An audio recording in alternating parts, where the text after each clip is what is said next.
The 50th anniversary of the National Cancer Act, the signing of the National Cancer Act. And the first Nixon National Cancer Conference last year was devoted to that commemoration. That law really began the revolution in research and treatment that still continues to unfold today. It was President Nixon's focus on research and his prudent understanding that a cure will take time that has inspired us to make this conference an annual event. So let's now hear more from President Nixon.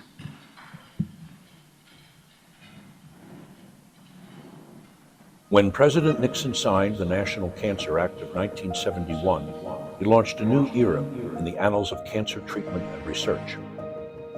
For the first time, the resources of the federal government, and equally important, the focus of presidential involvement, would be directed at one disease. At the White House signing ceremony on December 23rd, he expressed his high hopes for this unprecedented initiative. Members of the Senate, members of the House, ladies and gentlemen, we are here today for the purpose of signing the Cancer Act of 1971. And I hope that in the years ahead that we may look back on this day and this action as being the most significant action taken during this administration.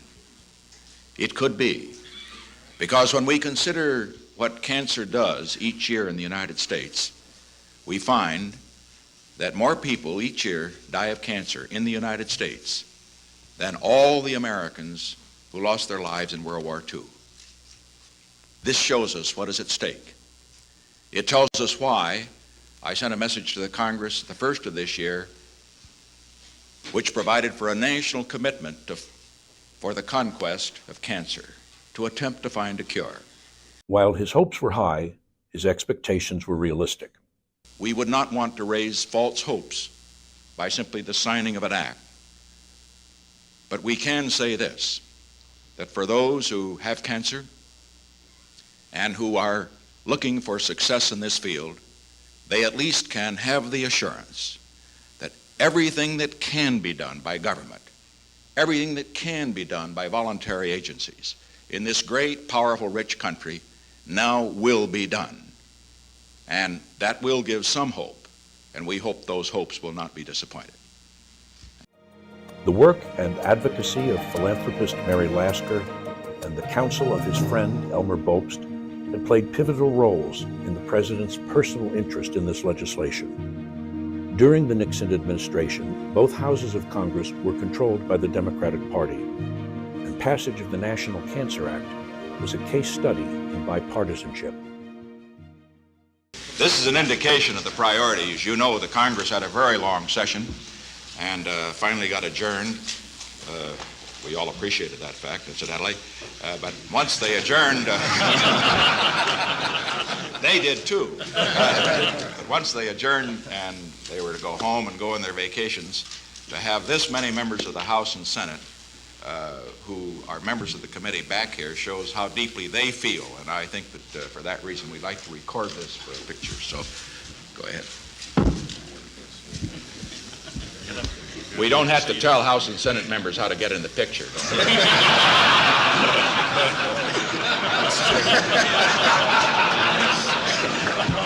At the beginning of 1971, in his State of the Union address on January 22nd, the president announced a bold vision.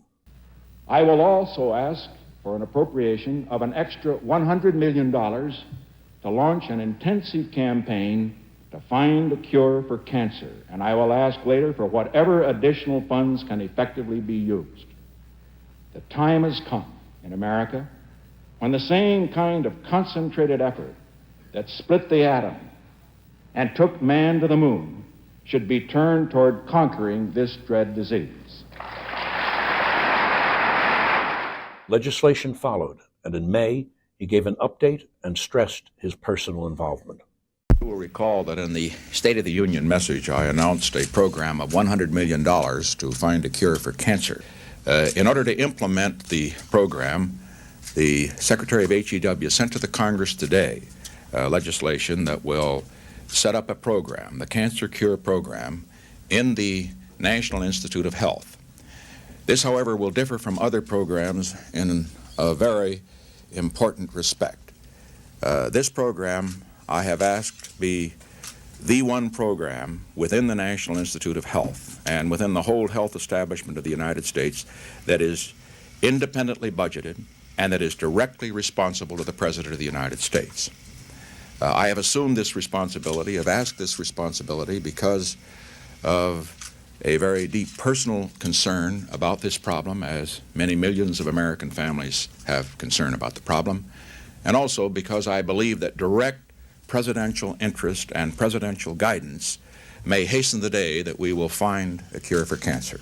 I remember perhaps my favorite aunt, my Aunt Elizabeth, died with cancer when she was just 32 years of age. And she was a wonderful person, so full of life, and my mother's, I think, favorite sister. We could, each of us in our lives, think of personal examples of what this disease does and how it takes strong men and strong women and destroys them in a matter of a few weeks or months or at best a year. Now there have been some very significant breakthroughs that indicate that we can really look forward to the day that we can find a cure for cancer. It doesn't mean it's going to come quickly. How quickly it will come will depend upon the amount of effort that is put in and also depend upon the genius of those who are working on the problem. But as far as the cure is concerned, and as far as the time when it is found, it will not fail because of lack of money. If $100 million this year is not enough, we will provide more money. To the extent money is needed, it will be provided.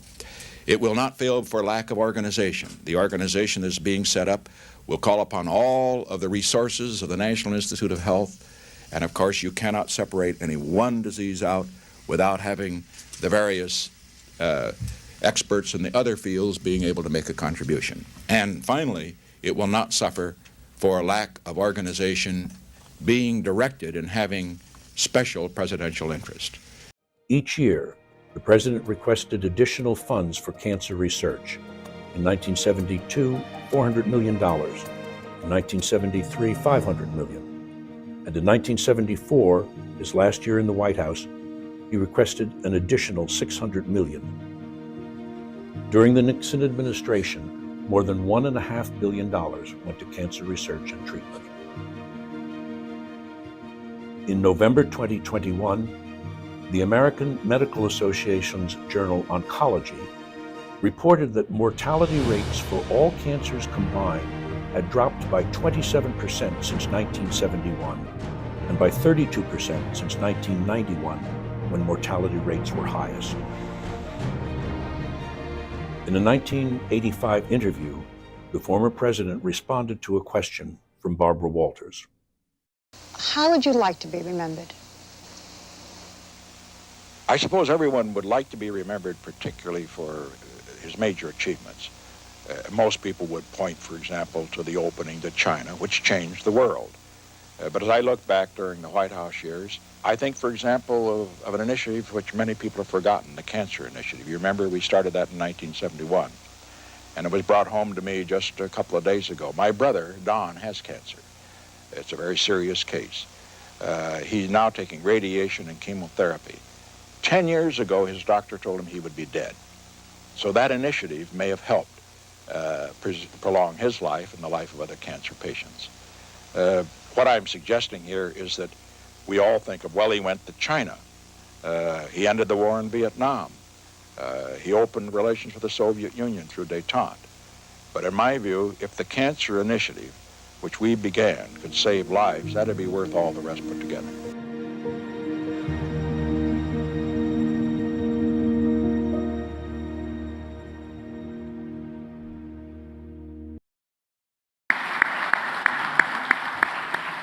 You heard President Nixon emphasize the importance of direct presidential involvement in cancer treatment and research. He said, quote, "You cannot separate one disease out without having experts in other fields making contributions." He said the cure will not come soon, but it will come from the amount of effort put in and the genius of those who are working on the problem. Dr. Andrew von Eschenbach exemplifies and radiates those qualities.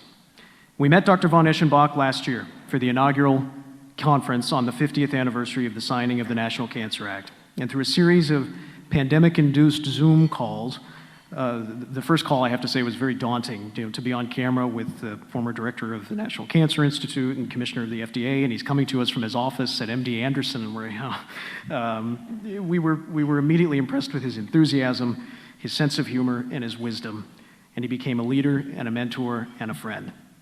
We were introduced to Andy from two very notable von Eschenbach advocates, Marlene Malik and Ellen Siegel, of Friends of Cancer Research, and I have come to learn that when those two are in favor of something, you should be as well.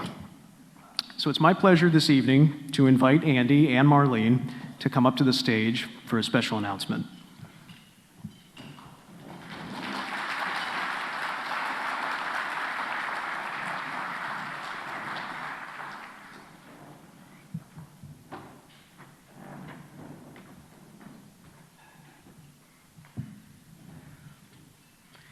Tonight it's my honor and great pleasure to recognize Dr. von Eschenbach and to announce that the Richard Nixon Foundation has established a new annual award to be given to an individual whose work has contributed to advances in research and treatment that has relieved suffering and prolonged and saved lives, and whose vision continues to inspire. And the award will be called the Andrew von Eschenbach Award.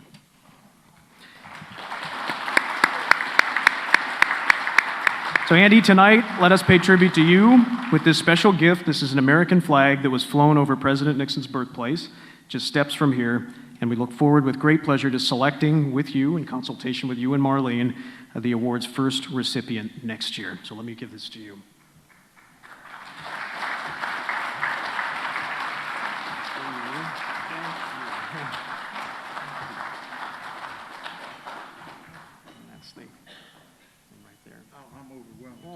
Let's get a picture. We'll get a picture. Great. Thank you. Thank you. Thank you for being here and for your championship of the significant element of the Nixon legacy. Thank you. Take this down.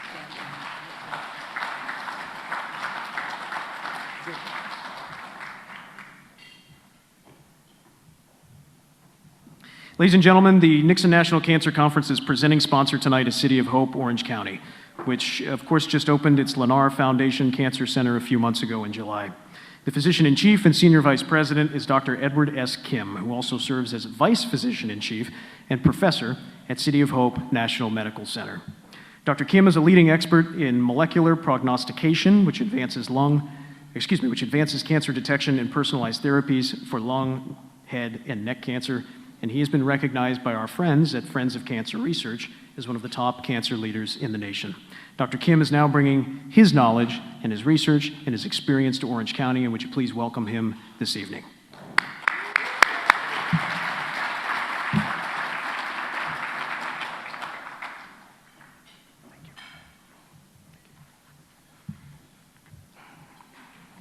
Well, nobody told me I was going to have to take the stage after Andy and Marlene, so I feel like I should sit down. I mean, congratulations. It's such a great honor. I applaud again for all your work that you've done, so both of you. So, December 23rd, 1971, and some of this was really highlighted by the video that you just saw. This was really a landmark legislation that occurred. The National Cancer Act. It set forth this coordinated system all across the country that really led to federal and non-federal systems and partners to battle cancer. And, to get a state of what cancer was like in the 70s, and I don't know, I was coming out of my mom's womb right around there. It was, and they had to force me out. I was a C-section. I mean, I hung in there for quite some time. But people didn't want to talk about this disease. In fact, doctors didn't even want to tell people about this disease. They didn't want to refer them to specialists to get treatment because it was so poor. So that was transformative. And now you have this leading, the US, leading this charge across not only our country, but over the continent, over the world, and that's what changed things. It empowered institutions like the National Cancer Institute and brought funding, because we know funding is what changes things. Set up cancer research international data banks and really led us into this remarkable advancements. I mean, there isn't a day that you go by on either the Twitter feed or the LinkedIn or whatever everyone uses on social media, that there's another drug that's been approved for another indication. And that's really, really great. We've seen it, as highlighted in the video, that in this annual report, we are seeing progress. It takes time. And it's a 2-decade trend where cancer mortality rates are going down. And this is great. It occurs in prevention, detection, treatment. People are living longer.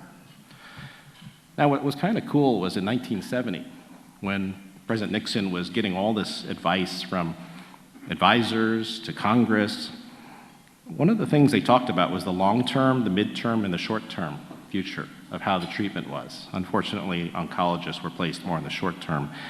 But the long-term future of curing this disease was going to belong to the immunologist and the geneticist.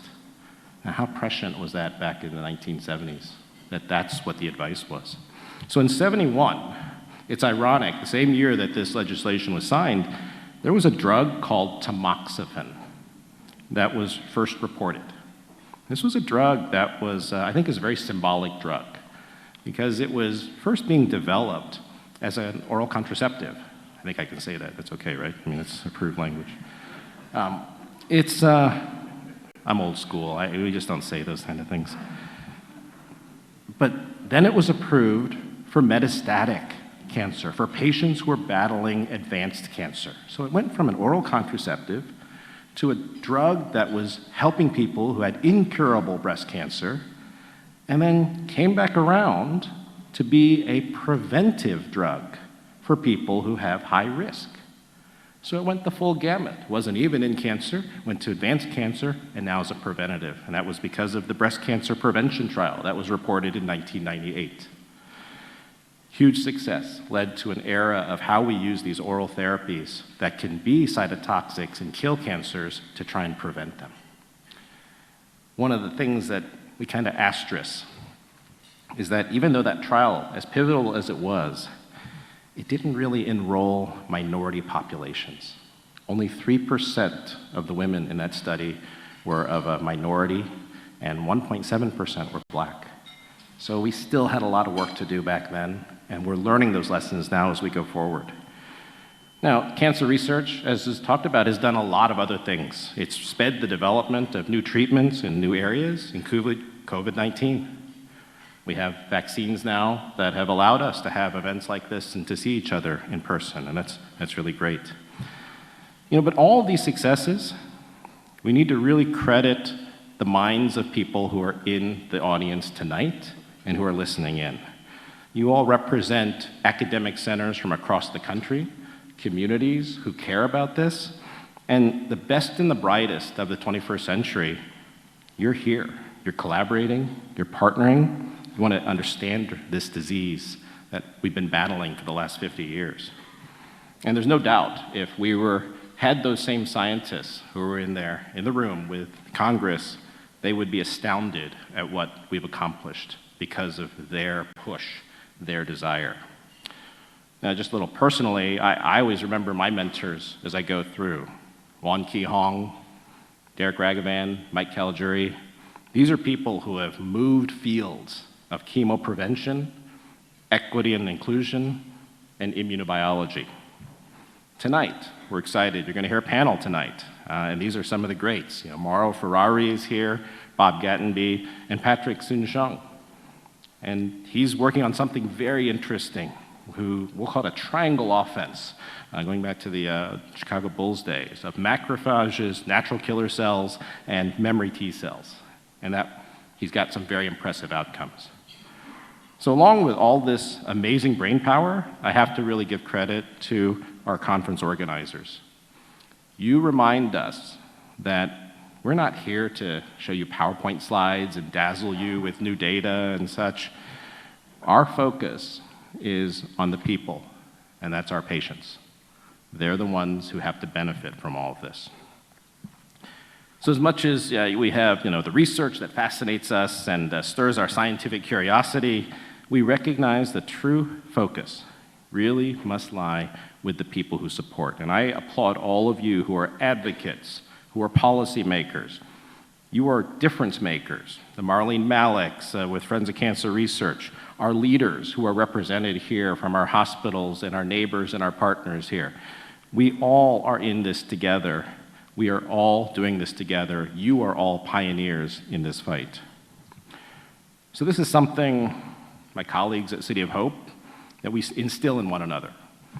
We know when we're on the cusp of some significant discovery, we got to measure that by the way it eases burden on our patients. It should not only help them live longer, but live better. And those really need to be tracked. You know, you're going to hear from this conference from different folks, whether it's Linda Malkus, who studies a drug called AOH 1996. Look that up. It's got a great story. You'll have to talk to her about it. Steve Foreman, who's pioneering CAR T and transplant. Or Rich Lee, who's up here, who's conducting the first NCI-funded cannabis study. And that is there to help patients live and feel better. So when you consider all these cancer advances over the last half century, we've got to credit those who have also transformed the patient experience. We need to recognize that there's equal importance to the science of care delivery. And I think that's where we need to transform. We can't have people hiding from their diagnoses, to be scared, to let us know that they need help, whether it's the patient, the caregiver, and this is through education, participating in informed decision-making, equity in treatment, accessibility. These are all really important and should never eclipse the burden of what cancer is. So more than 100 years ago, City Hope is over 100 years old, Sam Golter, who is one of our early founders, he said, "There's no profit in curing the body if in the process we destroy the soul." And if you reflect on these words, you realize that these souls that he's referencing belong both to our patients, but also to ourselves. So advances in science have to align with advances in our humanity. So in this spirit, let's come together. Let's learn, let's collaborate, let's become better. The next 50 years, that's gonna be exciting. I probably won't be around for it, but several of you younger people will be, but that's great. We look forward to those advances.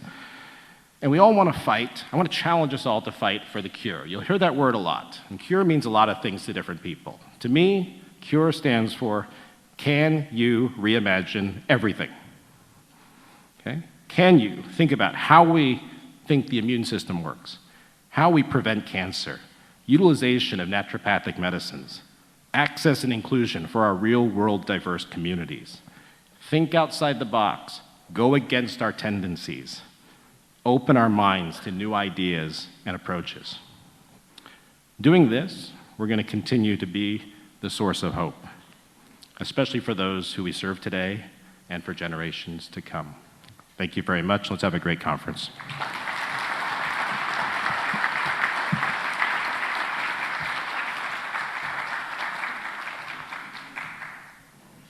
So we're going to go into the panel session next. So I'll invite our panelists to come up, and Dr. Soon-Shiong will be on video, and so we'll get set.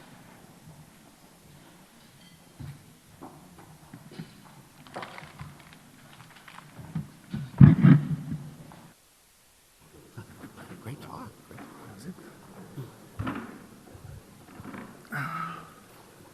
All right. Good.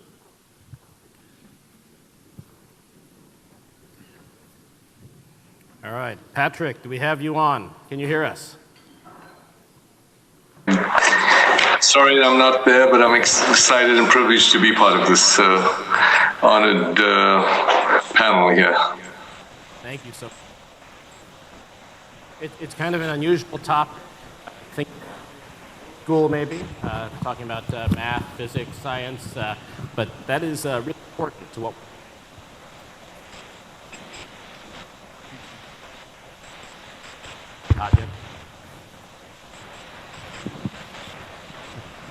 I want to make sure that we're getting. I want to make sure that we can go through and have everybody talk about really their interests. I want to start with introductions. This panel is very esteemed and there's a lot of brain power up here. Thank you. Okay, so let's start. To my left here. So, why don't you go ahead? Take a couple minutes and tell us who you are, what you do, and then we'll get on with it. Thank you, Ed. It's a great delight to be here. I was here last year as well. It's a delight that the topics that we started introducing last year, the notion that math and physics, have played and continue to play an important part in cancer, and hopefully even more in the future. Those have resonated, which is why we brought them back with some of the greatest. I'm not speaking about myself. My job is to bring down the average here, but everybody else is great. What I do right now, I am a professor at the University of Washington, a professor of pharmaceutics. I'm an entrepreneur. I've been my whole life. I'm president and CEO of a company called Briette Pharmaceuticals, which is in Texas, in California, and in Italy, which is my native country.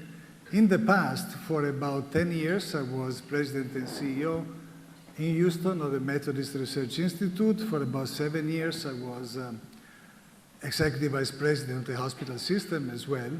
Before that, I was a professor at Berkeley. I was at Ohio State.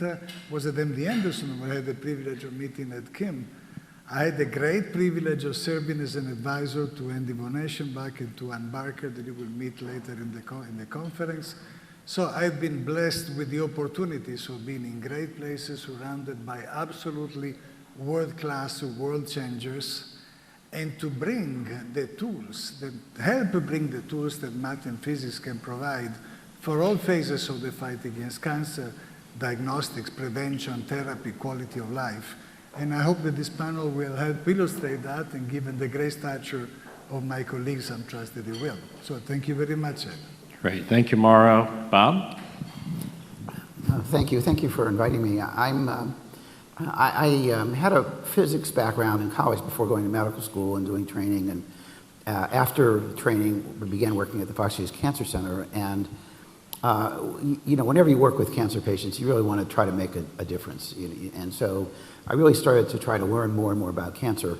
And what struck me was that cancer is really a complex dynamic system. A complex because it has many parts, dynamic because these parts work together, they interact in very complicated ways.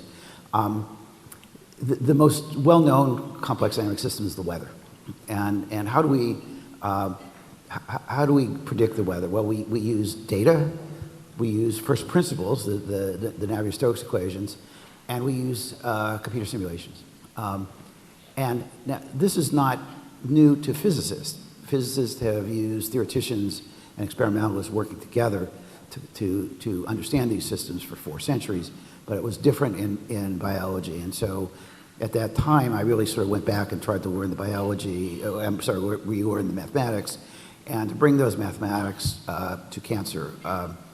And to use, in our case, first principles are evolution, and then to apply those principles to a wide range of cancer biology and therapy. 15 years ago, the leadership at the Moffitt Cancer Center made the bold agreement that they would bring mathematicians into the Cancer Center to establish a cadre of theoreticians who could consistently work with the empirical scientists and the clinicians, and that has been going on since then. We now have 8 faculty mathematicians, 2 evolutionary biologists, serving again in this sort of physics paradigm where you have theoreticians and experimentalists working in lockstep. So we have even clinical trials going on that are based on evolutionary principles but guided by mathematical models, analyzed by mathematical models. So we're trying to integrate all of that into the day-to-day work of a cancer center.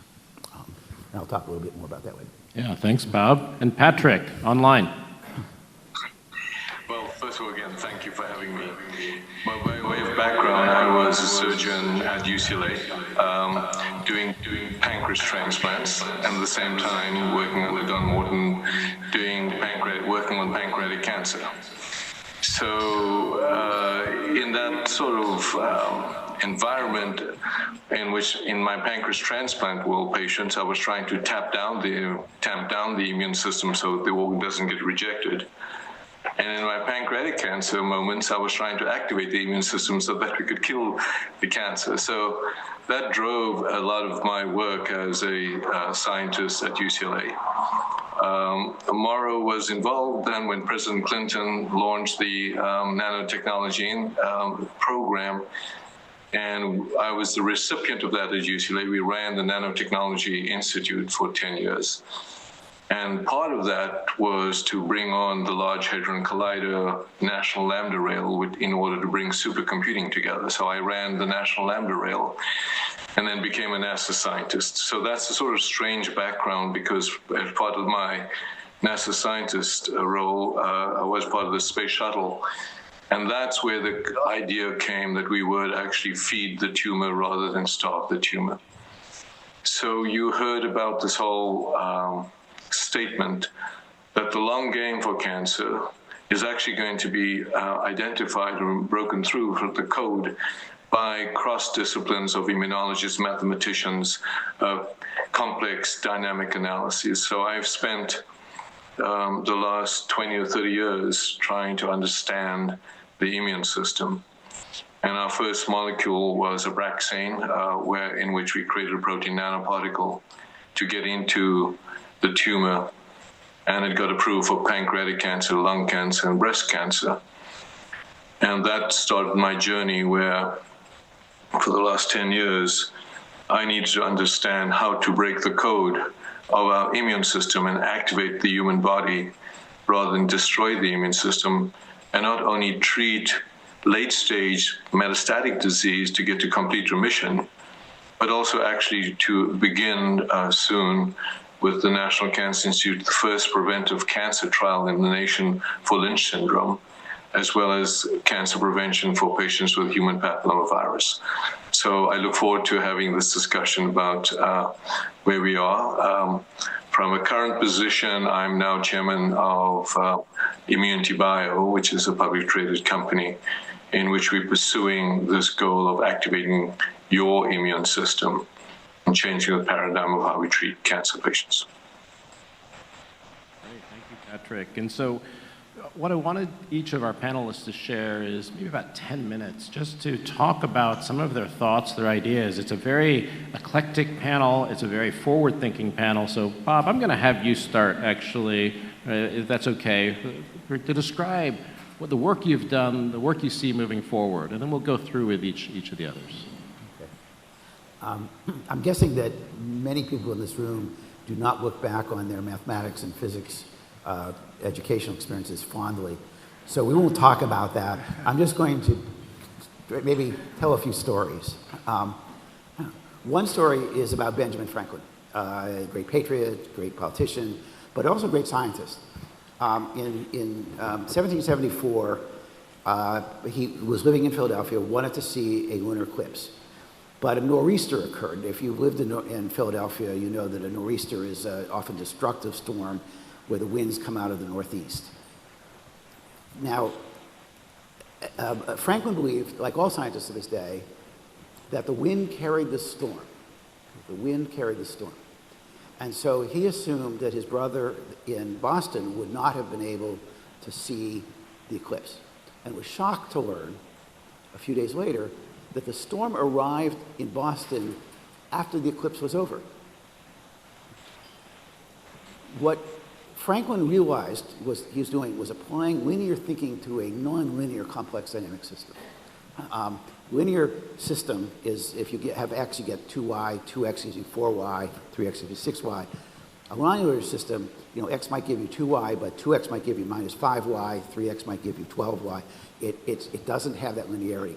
Human intuition is really good at linear systems, and it's really bad at nonlinear systems. So something like, the wind carries the storm seems both intuitively obvious and dead wrong. So fast forward, here we are treating cancer. And how do we treat cancer? It's been the dogma among oncologists for perhaps 5 decades that when you give a therapy, you give at maximum tolerated dose continuously until progression. That's kind of the dogma.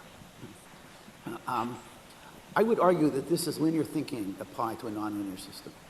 And the nonlinearity of cancer is that it evolves. It evolves resistance. So we can continue to do this with the goal of creating of cure, but almost inevitably in a metastatic setting, the tumor evolves resistance. That's evolution, that's nonlinearity. And so the question is, can we bring to bear mathematical models from evolution to understand that process and to make it better? And so the first kind of look was, can we use, instead of just continuous maximum tolerated dose, you can look at this as a game, and we've done this, game theoretic analysis. The game is being played by the cancer doctor in applying a therapy. The tumor responds to that and plays the game by adapting. In that game, the oncologist has two enormous advantages. One is the oncologist plays first. The tumor cannot begin to evolve until the cancer doctor has played a treatment.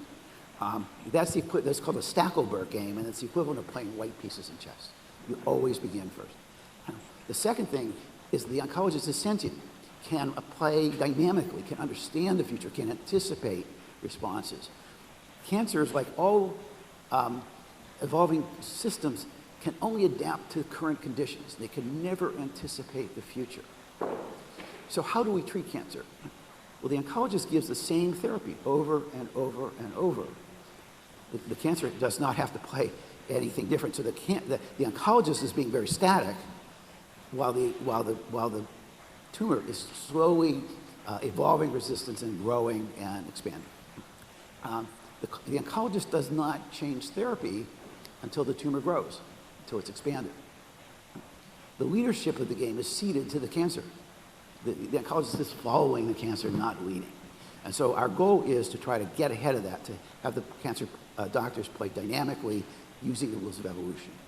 So our first goal was to try to use that to prolong response to existing drugs. And we use various tricks to do that.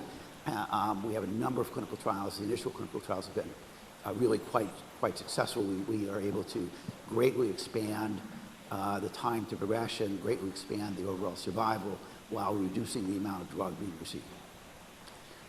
The second approach is something that you probably heard on this, that President Nixon talked about, the cure for cancer. We keep talking about that, the cure for cancer. Like it's a thing, it's a drug. And Ehrlich, the great scientist in the early 20th century, talked about magic bullets, the idea that we could find something that would kill the cancer cells and not the host cells. We haven't done that. So what is this, what is it, on an evolutionary point of view, what is curing cancer? You could say it's causing extinction.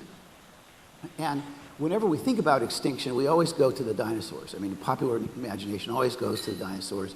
The sudden application of massive evolutionary force, single event, single cause, wipe them out. We've cured the world of dinosaurs. But what we have also done is eradicated 60% of the land animals. Brute force is indiscriminate. And brute force, which is arguably kind of the approach that we take with the maximum tolerated dose of single drugs, is always going to be limited by toxicity to the host cells. So the question is, is dinosaurs the right approach? And we live in the Anthropocene era, which means that our species is killing off other species, and that's tragic. But the silver lining is that allows us to look at species extinctions, and it turns out that these dynamics are not the dinosaur. The dinosaur was unusual. The species extinction generally go along a specific route, and what's interesting is that it typically requires multiple perturbations, none of which by itself can cause extinction. It's the sequence of them. So one more story, and I'll stop. The Galapagos goat. The Galapagos Islands of Darwinian fame, the sailors and pirates and various people used to stop in on their journey, and they would leave goats behind. That was, so when they came back, there would be food for them. Over centuries, this goat population began to expand, so that by the 1990s, there was 500,000 goats on the Galapagos Islands. They were destroying the native foliage. They were crowding out the native species. And so the world leadership decided that we needed to kill them. This is an intentional Anthropocene extinction, and it was called the Isabella Project. So what did we do? They took New Zealand sharpshooters, gave them automatic weapons, flew them in helicopters over the herds, and they gunned them down. I mean, it was a carnage. The population was decimated, rapidly declined. But then it stopped declining. Why? Because some of the goats began to hear the helicopter, and they would run into the woods, and they couldn't find them. So what could you do? I mean, you could do the oncology thing and just keep treating it over and over again with sharpshooters, but they were resistant. So what did they do? They used what's called a Judas goat. They took a female goat, neutered her, put a radio collar on her, covered her with hormones, and sent her out. She joined these small herds, and they tracked them down and killed them. And that was how they eradicated the goat population. That was the extinction. This is an Anthropocene extinction. It's 1-2 steps. The first step was very effective, but could not cure it. Because rapidly evolution rescue occurred. But the small populations are highly vulnerable to extinction. And so they needed a second attack. And here they used a strategy that was extremely effective for small populations, but would never have been effective for the large populations. And so this is the kind of approach that we like to take to develop not the cure for cancer, but curative strategies for cancer using existing and we have a number of clinical trials going on with this, and so that's just kind of how mathematics can get involved in cancer therapy. Bob, that's fascinating. Yeah.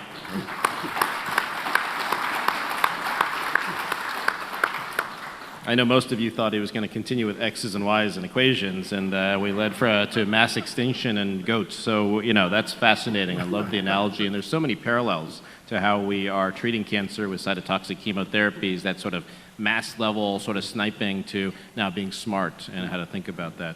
So Patrick, I'm going to pivot to you now. For about 10 minutes, can you talk to us some of those ideas that are coming out of your very brilliant mind there? Bob, I wish I could have taken you alongside with me when we go speak to oncologists. Because of that, in a sort of mathematical way, how you've been presenting it here, is I've been trying to present it since 2005 when Abraxane got approved in a biological sense. To the extent, when Sanjay Gupta came over and spent about literally 2 years with me to try and understand what we were trying to say, I said to Sanjay, I'm going to, on 60 Minutes, raise a term that'll be completely controversial. People won't understand what I'm saying, called quantum oncotherapeutics. And I'm going to raise a term called the temporospatial treatment of cancer through quantum oncotherapeutics. Now, I knew that would be completely non-understandable to most people, because I just made that word up, just for people to think about what we're trying to do. And just as you said, linear thinking, what dawned on me early on in my career as a surgeon at UCLA was, oh my God, I think we've gone down a linear approach for treating cancer, that in fact our treatment itself was inducing these resistant cells, these goats that are going into the hood that you were talking about. We were inducing these resistant cells. And because we were following rather than leading the cancer, as you said, in the chess game, by using these maximum tolerated doses of cytotoxic agents, we were wiping out what God gave us 500 million years ago, a cell called the natural killer cell. We have in our body a cell called the natural killer cell that came about in the Cambrian age, and then evolved with fish and evolved with mammals. And what is this cell? In 1990, I wrote the first paper in my career about the natural killer cell as the cell that was killing cancer cell and the cell that was also killing my pancreas transplant cells. And it turns out you and I, we all have in our human body a cell that floats around and looks for either an infected cell or a cancerous cell.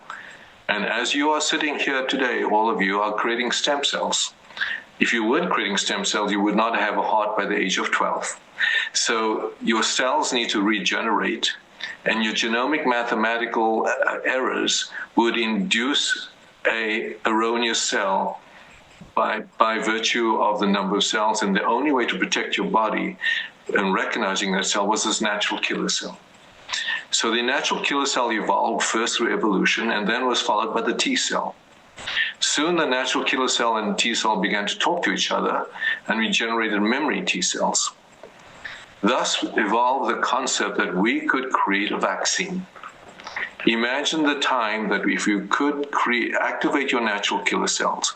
Imagine the time that we could grow your natural killer cells. Imagine the time that we could direct the natural killer cells to a T cell that's directed. And if these cells could cross-talk to each other, not only would we be able to treat people who were the most end stage of disease, about to be in hospice, third line, fourth line, triple negative breast cancer, third line, fourth line, fifth line, metastatic pancreatic cancer, patients with head and neck cancer, fifth line, Merkel cell carcinoma. And I surmised to myself then that if we went stealth for a decade, and I must credit Richard Pastor and Janet Woodcock, who then created this innovation center in oncology, and I presented to them the concept that if we could orchestrate and activate your immune system with these technologies as an outpatient without high-dose chemotherapy, could we actually prove this hypothesis that you have in your body the mechanism and tools? What we need is an enlightenment at a scientific level to activate these systems and treat your cancer, whether it's end-stage disease, mid-stage disease, early disease, and before you even have the disease. Well, I'm happy to share with you tonight. I think there are two doctors in the audience, Dr. Tarasri, Dr. Chaitanya Nadia, who came from UC Irvine and then to Hoag and then to our institute. And they've treated now metastatic pancreatic cancer patients, Senator Reid. Never in my career have I had a patient with metastatic pancreatic cancer with complete remission. They've treated patients with third line, fourth line, triple negative breast cancer with complete remission. I've treated a patient who in Santa Monica, with the Mayo Santa Monica, went to Cedars-Sinai and UCLA and was deemed fifth line, sixth line head and neck cancer to be ready for hospice. Came to our clinic, complete remission, lived for 2 years. We had a patient come from University of Washington and Chicago with Merkel cell and had complete remission and lived for 5 years without any evidence of disease, and just passed away in 2022 after no treatment since 2019. So what does that tell us? It tells us that this hypothesis was correct, that we needed to pursue this opportunity now to completely think in this complex dynamic system. We can anticipate what we're doing to the tumor. And it turns out the tumor acts like COVID. It has two things. It actually has ability to spread, and most importantly, it has ability to suppress your immune system. It has ability to hide. And the opportunity to expose the tumor, find it, and then kill it, but kill it with your natural killer cells and your T cells. So if that's the case, then it makes complete illogical sense to bombard your body with maximum tolerated dose of chemotherapy, wipe out exactly the system that you were born with to protect yourself from even getting cancer, and then saying we have resistant clones, you have now metastatic disease and incurable.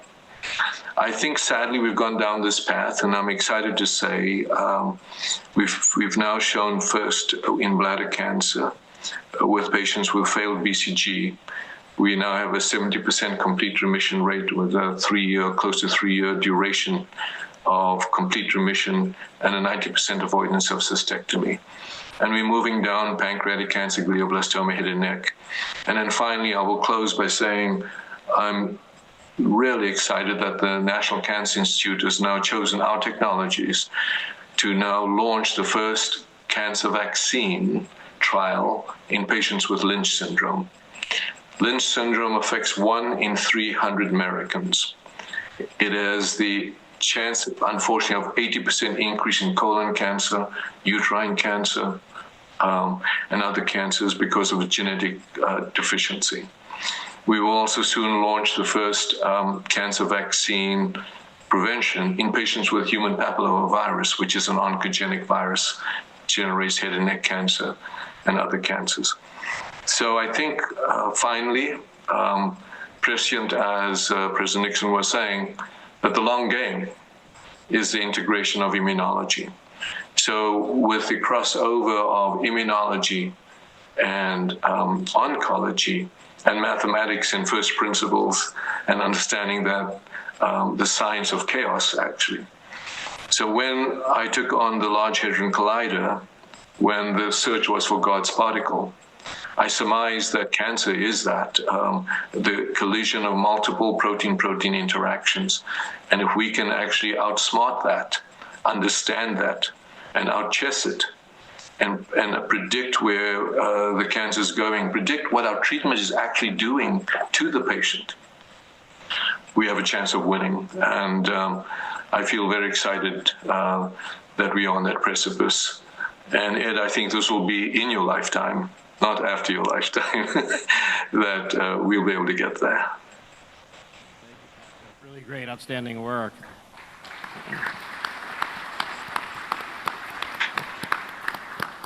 You don't know my medical history, so it's hard to make that judgment yet, but no.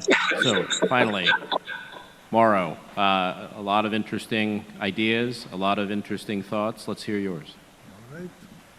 So let me give you a little context. I'm more of a storyteller than a science talker things. Plus, as you can tell, my English is kind of this and that, right? So, I grew up in this small town in Italy, very blue collar, a complicated family. I failed a bunch of careers. I failed multiple careers in the sports, which was kind of my plan. Multiple careers in music, and some others that I will not even tell you about. And then a little bit of a miracle happened in my life that somebody helped me think, perhaps you can go to college. Nobody had ever done that in my family. I said, okay, fine, we'll go to college. Let's see. Can't be worse than what I'm doing right now, right? So did that, and miracles continue to happen. And I find myself in Berkeley, California, as a math student. Works out okay. They like what I do. They keep me for a graduate program, get my PhD. And I stay on as a professor. I said, what happened? It was all from the math and the physics perspective and engineering. And then tragedy strikes. At that point, the miracle that had taken place was really through the hands of my wife. And at that point, we had 3 small kids. And she gets sick. She gets metastatic disease to lungs and liver, and she dies at age 32, like President Nixon's favorite aunt. And at that point, the reaction is natural. It's in all of you. It happened to me as well. Okay, I need to do something about this. Roll up my sleeves and figure out a way to help fight this thing. No, metastatic disease to lungs and liver, no matter what the origin is, remains the #1 killer in oncology, right? We don't know what to do when that happens. So we have few limited resources, shall I say. Okay, so fine. Only problem is I don't know nothing, not only about grammar, but I don't know nothing about medicine and biology. I'm a professor of math, physics, all that good stuff. Hey, but what I study is transport, how things move in other things. I was working on, the evolution of galaxies in relativistic cosmology, very, very applied, very practical stuff. Every experiment is about 900 million years. But, some of the physics remains the same, no matter what you apply it to, and the math that governs that is the same. So we started thinking, can we figure out a way to understand how cancer works from the perspective of transport? When I put in drugs into people, where do they go? We talk about resistance. It's almost like a magical word that means everything. But are we sure that the drugs that we give to people actually get to the right places? Reality is, in the vast majority, the answer is no.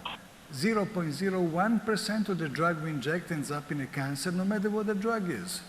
So it's a big problem. Going endocrine, that is giving something that goes throughout the body through the circulation, gives you some results, but also a lot of side effects, and the balance doesn't work to cure metastatic disease to lungs and liver.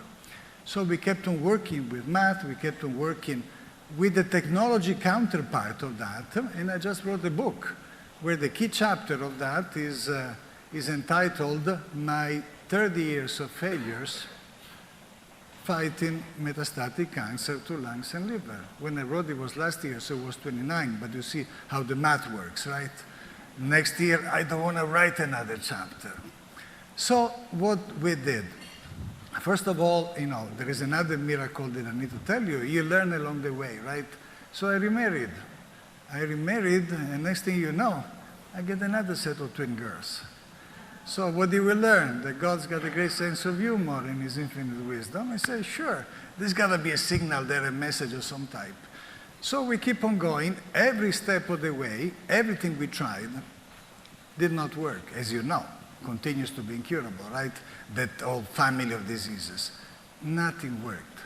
But from every time we smashed our face against the wall, something happened from it that helped.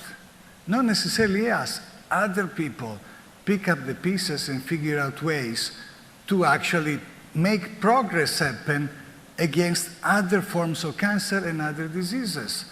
Nano wasn't even a word when we started using particles to bring drugs to the right places in the body. And admittedly, it did not cure metastatic disease, but from the program that was set up at the National Cancer Institute, where I was privileged to contribute and help with Andy and with Anna Barker, dozens of drugs have come out of that.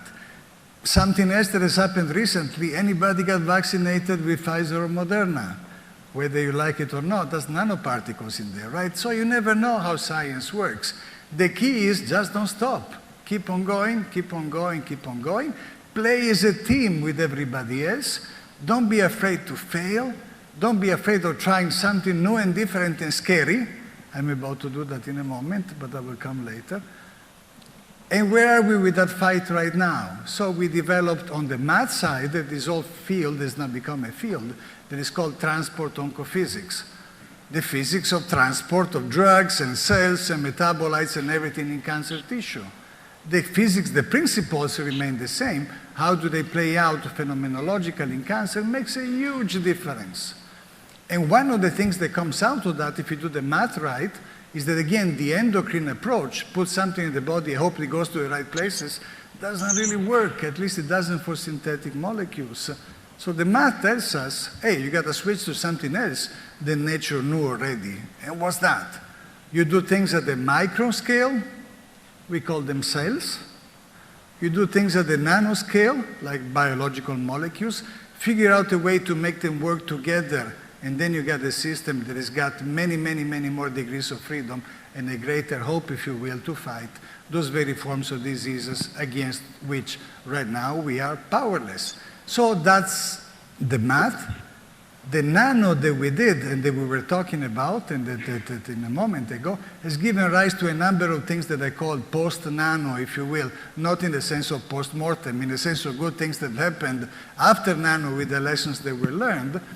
And right now in this company that I was talking to you about, and with the lab that I have at the University of Washington, we have developed this system. All these things got published in all the best journals, covers of Nature, all of these things.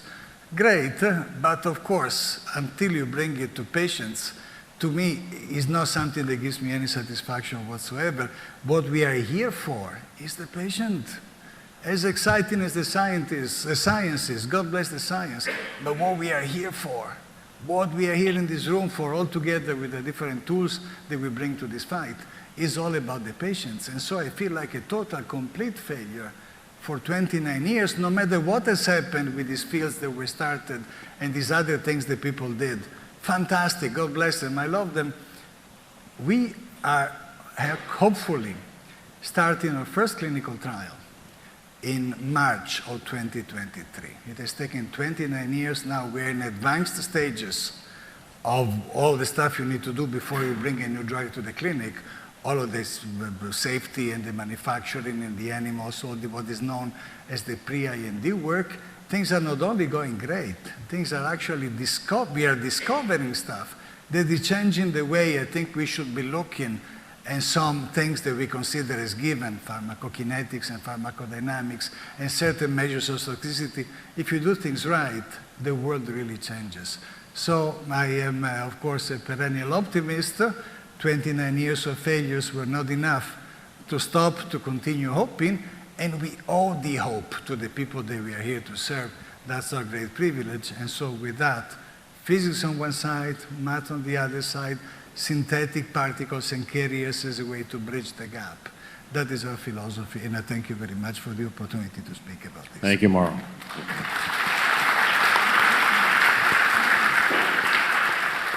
So we want to open it up to questions as well from the audience if you have one. In the meantime, if you put your hand up, we'll get a mic to you. But you know, I think it's so important to keep the patient front and center. And everything we're talking about, whether it's mathematical molecules, nanoparticles, different theories on treatment, it is how we benefit the patient. I'll share one story. When I was previously conducting a lot of clinical trials, we did a study in 2007 called BATTLE. And BATTLE was a Department of Defense funded study, so that's taxpayer dollars. And BATTLE stood for Biomarker Integrated Approaches of Targeted Therapy for Lung Cancer Elimination. And the premise behind this was patients who were treated with lung cancer, who had lung cancer, who were treated with chemotherapy, which we all know didn't work very well. Therapy failed those patients. What would happen after the chemotherapy was given? You just give another chemotherapy and another chemotherapy. You've heard some of these principles espoused tonight. What we attempted to do, and I was honored to lead this with Ki Hong, was after someone had a biopsy and established a diagnosis based on the tissue and was treated with chemotherapy, we wanted to do a repeat biopsy when chemo failed. Seems logical. The cancer will change over time. It's become resistant to certain therapies.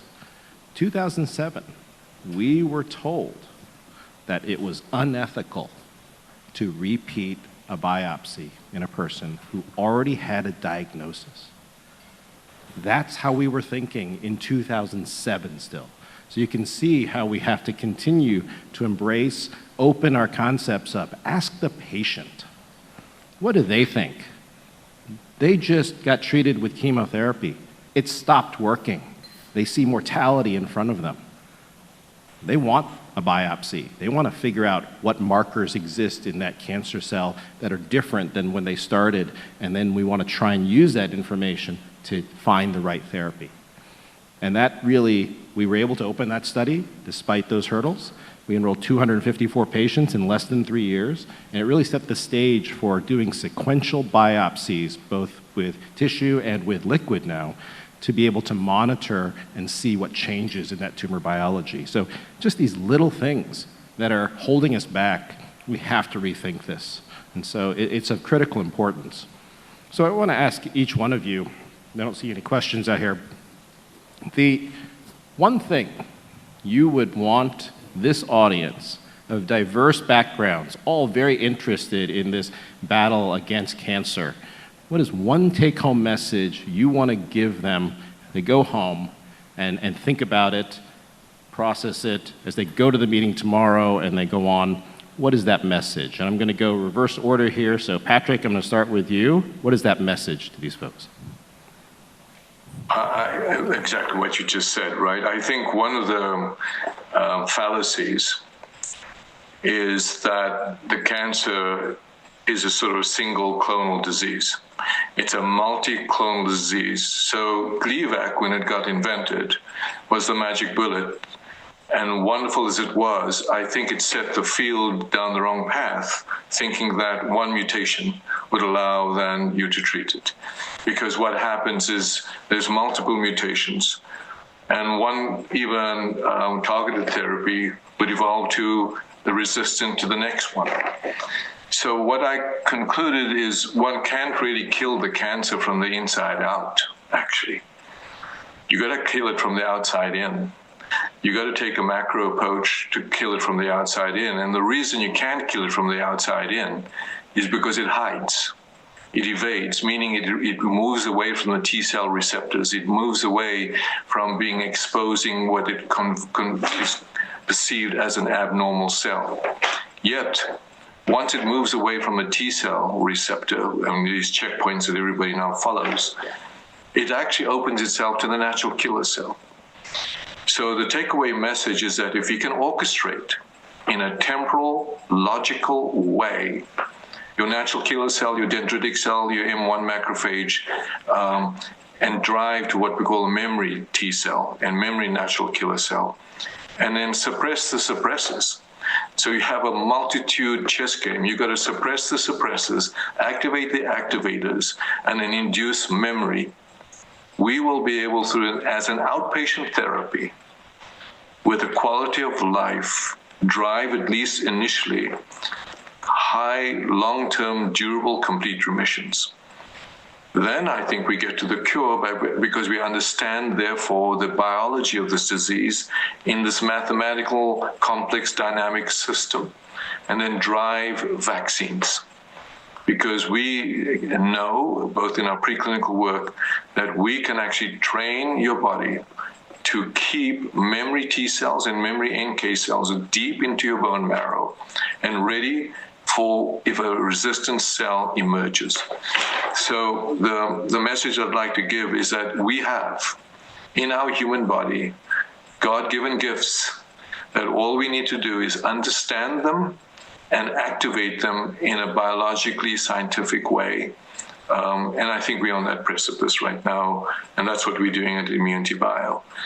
However, in order to do this, it is so imperative to do this in randomized controlled trials in institutions such as yours, as well as institutions in the local community, because cancer is a local community disease, and we can actually drive this therapy not to these ivory towers, so to speak. Look, I come from academia, but we really need to drive these kinds of therapies into the hands of the local community oncologists, and we need to have oncologists understand immunology.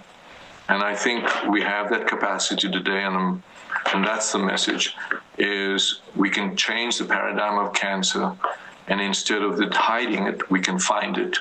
Instead of invading, we can actually track it down, and instead of killing our immune system, we can kill the cancer. So I call it find it, killed it, and it's as simple as that. Expose it, find it, kill it. And sadly, I think all these infectious diseases follow the same track. The virus has an ability to evade your immune system. And if we can find a way to kill the infected cell as opposed to block the virus, we have a way of actually ridding ourselves, just like we've done with hepatitis, soon we can do for HIV and for long COVID. Thank you, Patrick. Bob, briefly, what is the summary statement tonight for our audience? Well, I think when I started working in cancer, I got the feeling, the oncologist, that they viewed cancer as magic, as an evil entity, as some kind of otherworldly process that occurs. And when I first wrote down mathematical models of it, I realized that it was an enormous relief that I understood that it's not magic, it's not an evil entity, it's just a bunch of cells that have to obey the rules of living systems, like all living, the rules of evolution, like all living systems. We know those rules. We can understand those rules. We can kill this disease. I think we have the tools to do it. Great, thank you, Bob. Mauro? No, all right. I think, what is cancer? Oh my God.